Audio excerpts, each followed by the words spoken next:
Why is self-care mostly oriented toward women? Men traditionally have little to no interest in caring for themselves in that way. It's incredibly difficult to advertise to a market that truly doesn't give a shit about the product. Ironically, every few years, a new startup believes they will be the one to awaken that desire in men, but they fail or have extremely limited success. It's hard to convince men to try using more products, when most aren't even willing to buy a separate shampoo and conditioner. The self-care industry has historically focused on women because of traditional gender roles linking women to appearance care and emotional well-being. Women consume more in general, but especially more beauty products. It's not very cost-effective to advertise to people who aren't even thinking of buying that kind of product. Why are all the responses in this thread limited to discussing self-care as it relates to makeup and beauty aids? Masculine advertisement usually relies on tactics other than soft, happy, calm, soothe, pamper, shine. Advertisers generally don't think that kind of messaging resonates with male audiences. Just look at how companies like Axe and Old Spice struggle to make ads for soaps and such come off as for the traditionally masculine man. I'd guess they don't actually have to work that hard and would have better success making more generic ads for self-care that included normal men caring about themselves, but society cares more about appearances of women than with men.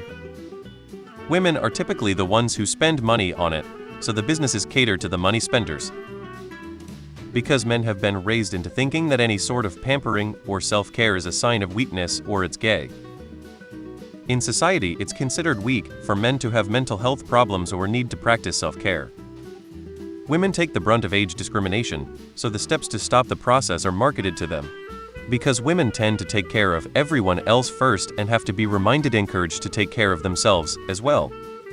It's not really self-care if you look at it historically. It began as objectification of women and is now called self-care.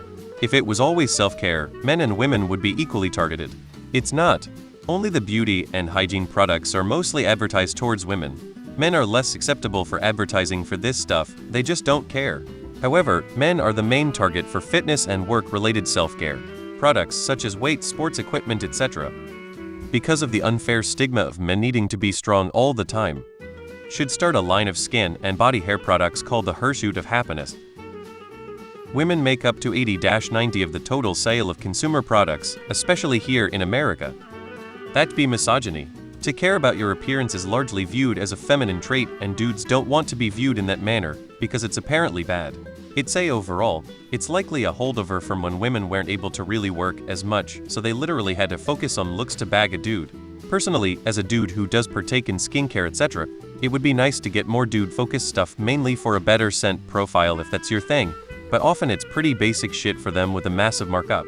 Women-centric products tend to have better formulates that cost less, and you can just aim for the non-scented stuff. 'Cause most men wouldn't do it anyway. Self-care has become ubiquitous with long bubble baths and using beauty products and spa days.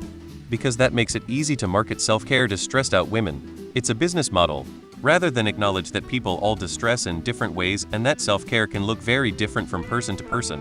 Why wouldn't they go all in on selling more beauty products? Because men don't sacrifice self-care like women do.